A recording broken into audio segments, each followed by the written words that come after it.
આજની ધર્મકથા. પ્રણામ. શાતાવેદનીય કર્મને લગતી કથા આપણે ગઈકાલ સુધી જોઈ. હવે અશાતાવેદનીયના ઉદયની કથા એ આપણે જોવાની છે. શાતાવેદનીય કર્મનો ઉદય થાય એટલે જીવને શરીરની, મનની બધી જ રીતની શાતા પ્રાપ્ત થાય, સ્વસ્થતા પ્રાપ્ત થાય.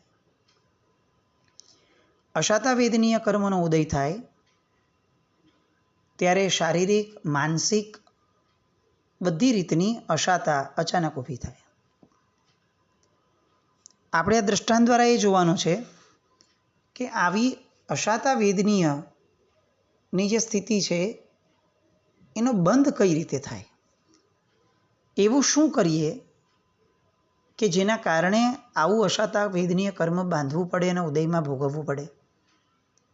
જેમ આપણે શાતાવેદનીય કર્મના એક્ઝામ્પલમાં જોયું કે ધનાભ શેઠ એટલે કે જીરણ શેઠ, એમણે પ્રભુની ઉત્તમતાને પોંખવા માટે પોતાનામાં જે ઉત્તમતા ઊભી કરી, એ ઉત્તમતાના કારણે એમને શાતાવેદનીય કર્મનો ઉદય થયો. એના કારણે શું થયું તો કે 12મો દેવલોક પ્રાપ્ત થયો અને 12મા દેવલોક પછીથી ઉચ્ચ ગતિને પ્રાપ્ત કરવાના સાધનો પ્રાપ્ત થશે. હવે રિવર્સ એક્ઝામ્પલ. આ જે દ્રષ્ટાંત આપણે હવે લેવાના છે આજે, એ મૂળભૂત રીતે વર્ધમાન સ્વામી ભગવાને પોતાના સ્વમુખે કીધેલું છે અને એમને પૂછનાર હતા નન અધર ધેન ગૌતમ સ્વામી મહારાજા. એક વ્યક્તિ માટે પ્રશ્ન પૂછાયો કે પ્રભુ, આએ જે પાપ કર્યું છે એ પાપના ફળ સ્વરૂપે ભવિષ્યમાં એ કેવી રીતે એ પાપનો ઉદય ભોગવશે. એના ઉત્તર રૂપે પ્રભુ આ કથા કહે છે. ટેકનિકલી આ કથા કોઈ ભૂતકાળની નથી, આ ભવિષ્યકાળની કથા છે. કયા ક્ષેત્રની છે, કયા સમયની છે, એની ધારણા નથી, એ આપણને ખ્યાલમાં નથી, પણ ભવિષ્યમાં થનારી આ ઘટના છે. દેવસેન નામનો એક રાજા થશે.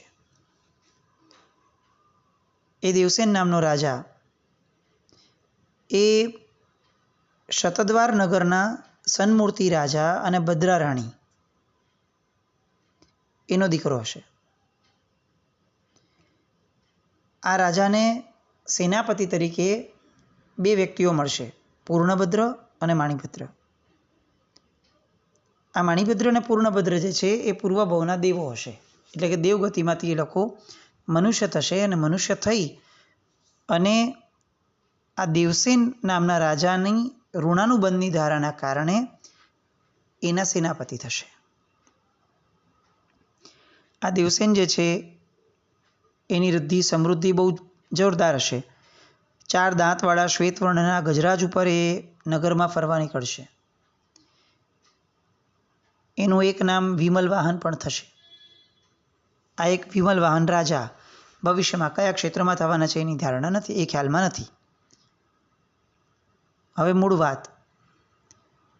આ દેવસેન એકવાર રસ્તામાં જ્યારે હાથી ઉપર સવારી લઈને નીકળતા હશે ત્યારે જૈન શ્રમણોને જોશે. શ્રમણોને જોતા વેત જ અચાનક એના મનની અંદરમાં પ્રચંડ દ્વેષ જાગશે અને કોઈ પણ કારણ વિના એ ભડકી જશે. હાથી પર બેઠો બેઠો એ દેવસેન એ મહાત્માઓને હેરાન કરશે, નિર્દોષ શ્રમણોની ઠઠ્ઠા મશ્કરી કરશે, એમની મજાક ઉડાડશે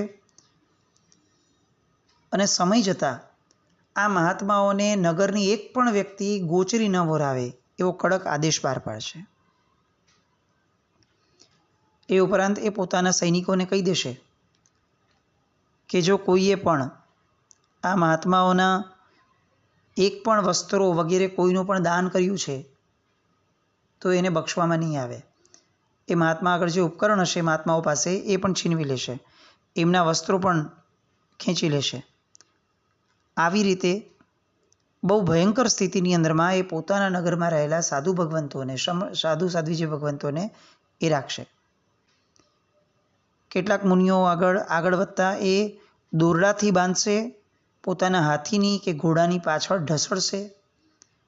આવી રીતે એ એના નગરની અંદરમાં જૈન શ્રમણોનું આવાગમન કમ્પ્લીટ બંધ કરાવી દેશે. શ્રમણો પ્રત્યેનો આવો દુર્વ્યવહાર પ્રજાની અંદરમાં હાહાકાર મચી જશે. પણ રાજા વાજાને વાંદરા, એટલે કોઈ કંઈ કશું બોલવા તૈયાર નહીં થાય. પણ તેમ છતાં કેટલાક સમય જતાં નગરના કેટલાક સારા માણસો એ રાજા પાસે જશે અને અન્ય રાજાઓને પણ વચ્ચે પાડશે, આજુબાજુના નગરના. અને અંતે આ બધાનું માન રાખી અને રાજા એ સાધુ ભગવંતોને પરેશાન ન કરવાનો આદેશ બહાર પાડશે. થોડા ટાઈમ માટે કૃત્રિમ શાંતિ જળવાશે. સમય વીતતા સાધુ ભગવંતોને એવું લાગશે કે ચાલો હવે આ નગરમાં આવવામાં કશો વાંધો નથી, એટલે શ્રમણ ભગવંતોનું આવાગમન ફરીથી શરૂ થશે. એવામાં સુમંગલ નામના એક જ્ઞાની ગુરુદેવ એ આ નગરમાં પધારશે. 3 જ્ઞાનના ધારક હશે. છઠના પારણે છઠની ઉગ્ર તપશ્ચર્યા કરનારા હશે. હવે એકવાર એ પારણા માટે, ગોચરી માટે એ બહાર વિહરતા હશે અને એવામાં ફરીથી દેવસેન એ નગરચર્યા નીકળેલો હશે. દેવસેન અકારણ આ મુનિ ભગવંતને જોઈ અને ગુસ્સે થશે, જનુને ચડશે અને સુમંગલ મુનિની કદર્થના કરશે, એમની યારે દુર્વ્યવહાર કરશે.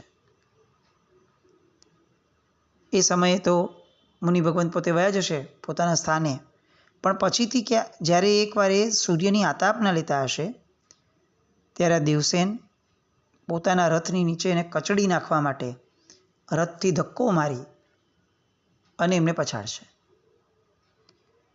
પેલા મુનિ ભગવંત બહુ સમત્વ ભાવથી આ દેવસેન જે કરશે એને સહન કરી લેશે. પડી ગયા હશે, પાછા ઊભા થશે અને ફરી પાછા સાધનામાં આગળ વધતા હશે.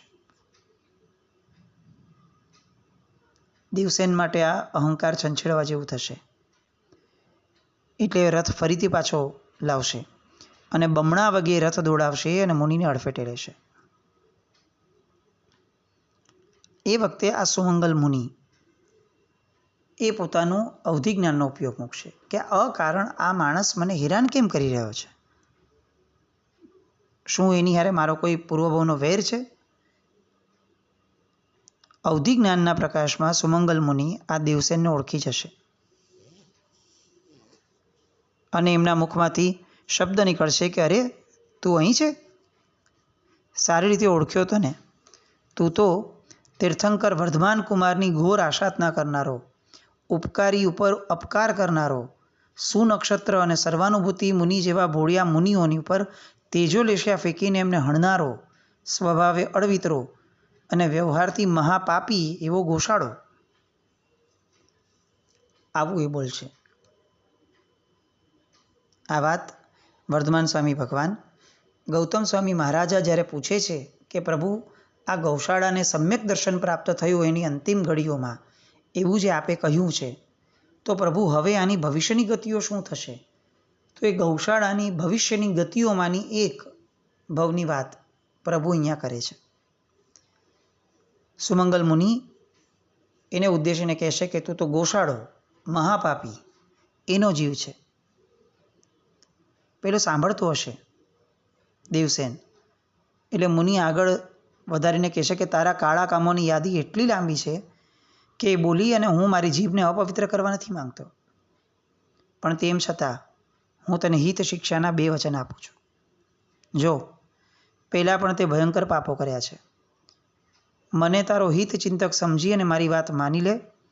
સત્તાના મદમાં ચૂર બની અને તું જે કરી રહ્યો છે એ બધું બંધ કર, નહીં તો તારા દુષ્કૃત્યો ભવાંતરમાં તને દુર્ગતિએ લઈ જશે અને આ ભવની અંદર તું મારા ગુસ્સાનો, મારા પ્રત્યુત્તરનો ભોગી બનીશ. આ બધું સાંભળી અને રાજા તો ખડખડાટ હસે છે અને એમ કહે છે કે હું કોઈ દુર્ગતિ બુર્ગતિમાં માનતો નથી અને આ બધા બીકણ લોકોને બીવડાવવાના ધંધા છે. હું બીકણ નથી, એટલે તમે મને ડરાવી નહીં શકો. મુનિ ભગવાન ફરીથી એને કહે છે કે તું સમજી રાખ, પાપ કોઈને છોડતું નથી, એમ તને પણ નહીં છોડે. ગયા ભવમાં તે તીર્થંકર પરમાત્માની આરાધના કરી હતી, સાધુ ભગવંતનું ખૂન કર્યું હતું, અને આ ભવની અંદરમાં તું સાધુ ભગવંતોની સતામણી કરે છે. આ બધું પાપ જ્યારે જ્યારે ઉદયમાં આવશે ત્યારે ત્યારે પોક રડી મૂકીને રડવા સિવાય તારી પાસે કોઈ બીજો ચારો નહીં બચે. મુનિ ભગવાન શિખામણી આપે છે આ બધી. પણ પેલો દેવસેન તો નશામાં છે. એ તો ઉલટા ક્રોધથી એને કહે છે કે એ બાબા તારી ભાષણબાજી બંધ કર બધી. અને ત્યારે ગુસ્સે ભરાયેલો દેવસેન એમને કહે છે કે તને ખબર નથી, હું અહીંયાનો રાજાધિરાજ છું. તારા ઉપર રથ ચડાવી અને તને મારી નાખવા માટે સક્ષમ છું, એમ કહી અને પોતાનો રથ શરૂ કરે છે. આ બાજુ હવે મુનિ ભગવંત 3 જ્ઞાનના ધણી છે, સક્ષમ છે.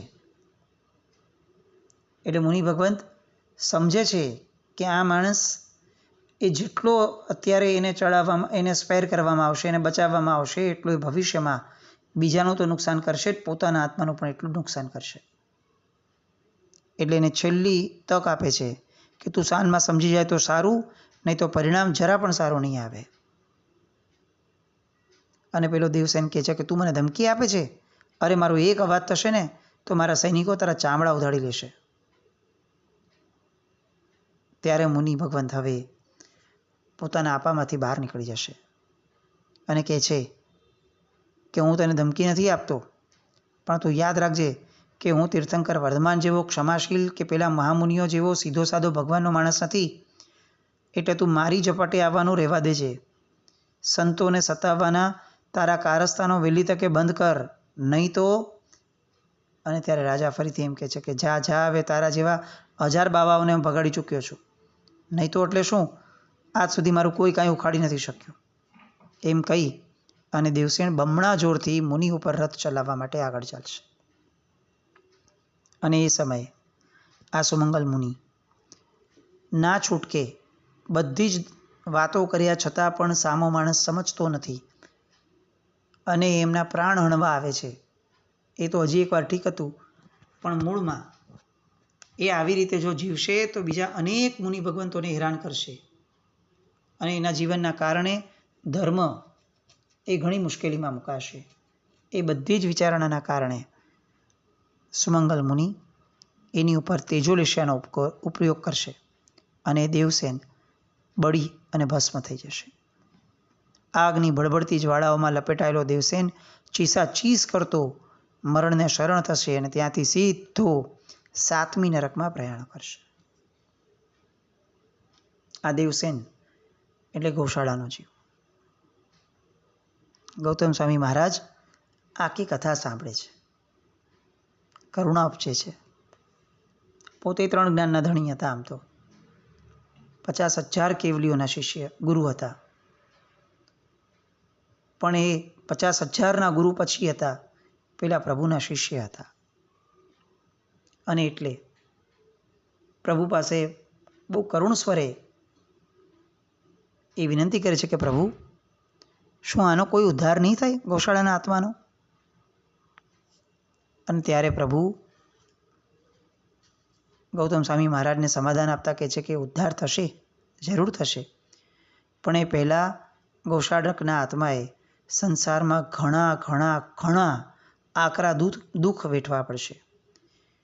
નરક આદિ 4 ગતિઓમાં બહુ જ લાંબા સમય સુધી પરિભ્રમણ કરવું પડશે અને છેવટે આ બધું પરિભ્રમણ અટકશે અને મહાવિદ્યની અંદરમાં દ્રઢ પ્રતિજ્ઞ નામના વ્યક્તિ તરીકે જન્મ લેશે, ચારિત્ર લેશે અને એ જ ભવની અંદરમાં એ કેવડી બનશે.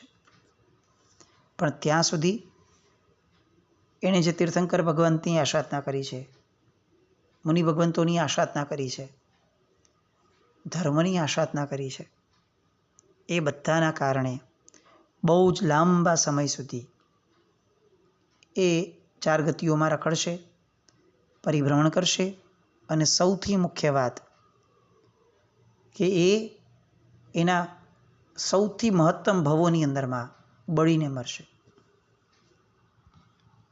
આ એક આશ્ચર્ય છે.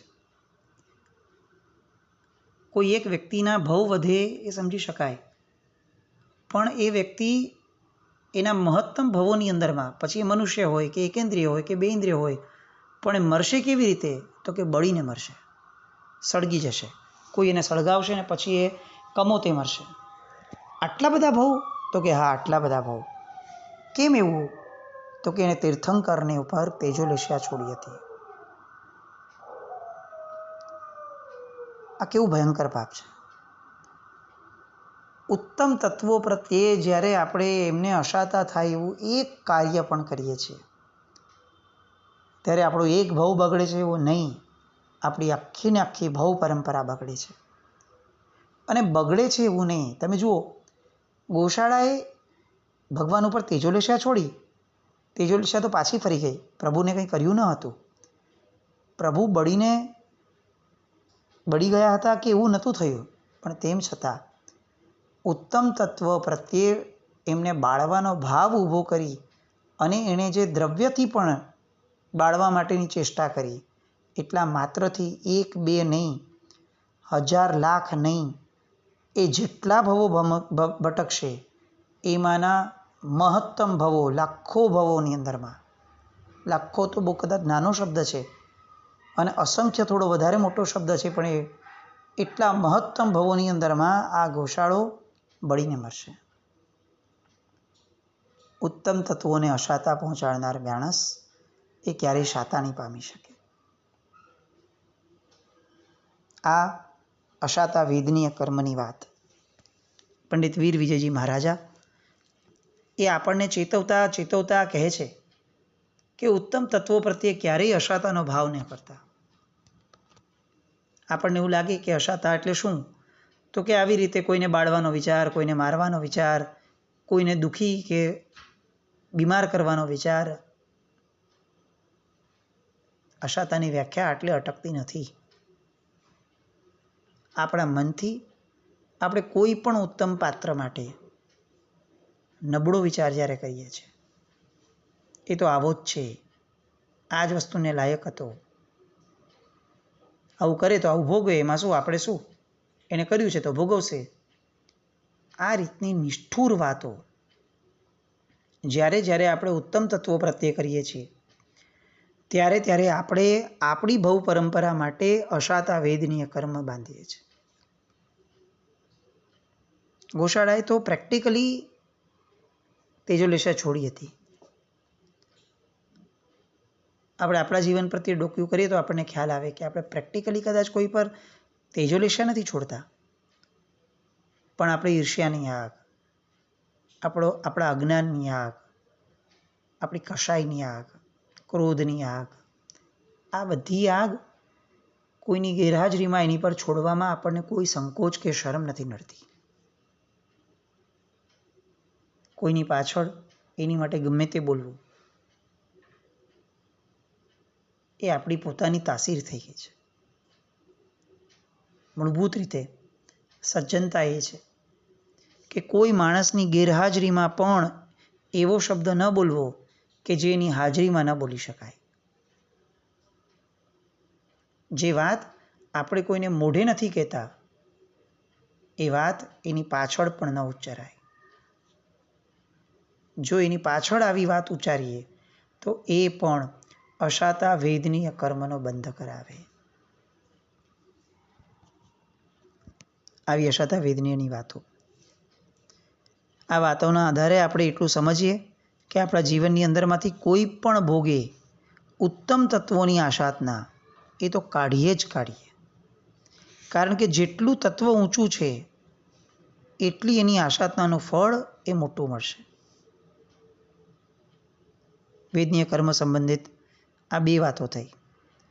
હજી એની આગળની એક વાર્તા અશાતા વેદનીયની વાળી, એ છે મૃગાપુત્રની વાત. આ વાર્તાની અંદરમાં પણ જ્યાં સુધી અશાતા વેદનીય કર્મનો ઉદય ચાલે છે ત્યાં સુધી શાતા પ્રાપ્ત કરવું અશક્ય છે. એ જ વાત જે છે એ ફરીને અહીંયા પણ જણાવવામાં આવી આમના એક્ઝામ્પલ દ્વારા પણ.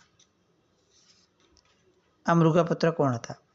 તો કે વર્ધમાન સ્વામી ભગવાન એ જ્યારે મૃગ ગ્રામમાં પધાર્યા હતા એ સમયની ગૌતમ સ્વામી મહારાજાની સાથે ઊભી થયેલી વાત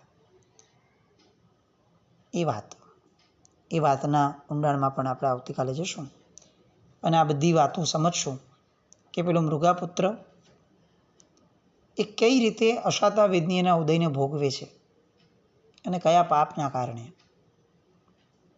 એ રેફરન્સ સમજવા માટે આવતીકાલે ફરીથી મળશું. જીના આજ્ઞા વિરુદ્ધ કંઈ પણ બોલાયું તો મિચ્છામિ દુક્કડમ. જૈનમ જયતિ શાસન.